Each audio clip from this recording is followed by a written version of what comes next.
আসসালামু আলাইকুম।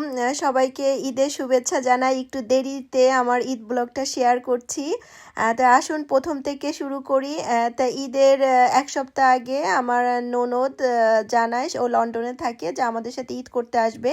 আমি এর আগেও একটা ব্লগে আপনাদের সাথে শেয়ার করেছি যে ইউকেতে আসার পরে আমি একটা ঈদও আল্লাহর রহমতে একা করিনি। এবার আমার সিস্টার ইন ল না আসলে হয়তো কারো বাসায় যেতাম।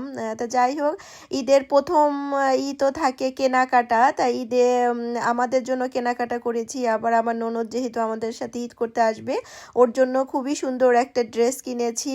তা সব কিছু মিলে ঈদের কেনাকাটা শেষ। এরপরে আমি যেটা করি, আমি একদিন আগের থেকে ডেজার্টটা বানিয়ে রাখি। আর ঈদে মানে সকালে কি ড্রেস পরবো, দুপুরে খাওয়া দাওয়ার পরে কি ড্রেস পরবো এবং রাতে কি ড্রেস পরবো, এগুলো আগে থেকে তো ঠিক করে রাখতে হয়।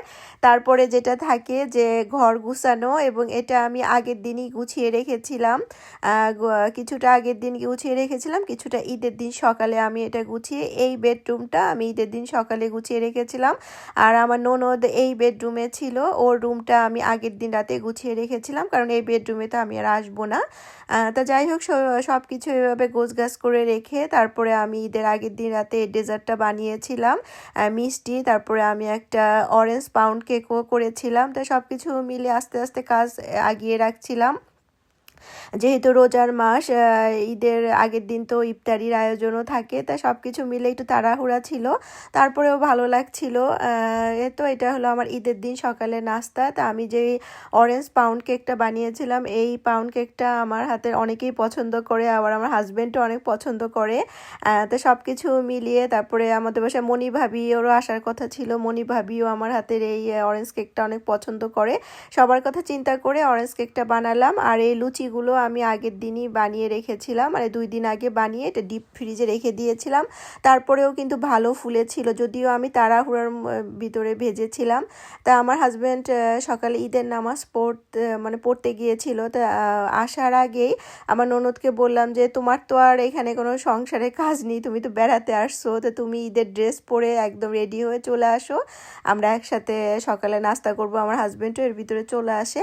তাই সকালে ঈদের নাস্তার জন্য আমি করেছিলাম এই সাদা মিষ্টি, তারপর অরেঞ্জ পাউন্ড কেক, আর ঈদের সেমাই তো অবশ্যই থাকবে, একটু পিঠাও করেছিলাম, আর করেছিলাম বুটের ডাল ভুনা, একটা মাংসের কালা ভুনা ছিল, আর ছিল হলো চিকেন ফ্রাই। এগুলো দিয়ে, আর লুচি তো অবশ্যই ছিল, এগুলো দিয়ে ঈদের সকালে নাস্তা করি। পরে আমার ননদ তো রেডি হয়েছিল, পরে ওর কিছু ছবিও তুলে দেই আমি। আর এটা ছিল দুপুরের লাঞ্চ। এর মাঝে কিন্তু আমি আরও অনেক কাজ করেছি। সকালে যে নাস্তাগুলো করা হয়েছে, সেই থালা বাসন আমাকে ক্লিন করতে হয়েছে, বাসাটা একটু টাইডি আপ করে নিজে শাওয়ার নিয়ে আমি রান্নাগুলো আগের রাতেই করে রেখেছিলাম, শুধু বোরহানিটা ঈদের দিন করেছিলাম আর কাবাবটা ভেজেছিলাম। এভাবে আলহামদুলিল্লাহ ঈদটা গেল। আর ঈদের দুপুরে রান্নায় করেছিলাম পোলাও, রোস্ট, তারপরে হলো ল্যাম্ব ছিল একটা, চিকেন শামি কাবাব, বোরহানি, চিংড়ি মাছ ভুনা। এগুলো সব আমরা খাওয়া দাওয়া করে কিছুটা রেস্ট নিয়ে বিকালে আবার বের হয়েছিলাম। এভাবে আমার ঈদের সারাটা দিন কেটেছে। এর মাঝে কিন্তু আমার বাসায় সন্ধ্যার সময় গেস্টও এসেছিল। তো সব কিছু মিলিয়ে আলহামদুলিল্লাহ অনেক ভালো লেগেছে। আর এটা হলো ঈদের পরের দিনের কিছুটা ক্লিপ। ঈদের পরের দিনে ব্লগও আপনাদের সাথে শেয়ার করব। আমরা চায়ওয়ালাতে গিয়েছিলাম, আমার ননদ এদিনও আমাদের সাথে ছিল, ও মনে হয় ঈদের 2 দিন পরে চলে গিয়েছিল। আজ তাহলে এ পর্যন্তই, সবাই অনেক ভালো থাকবেন, আল্লাহ হাফেজ।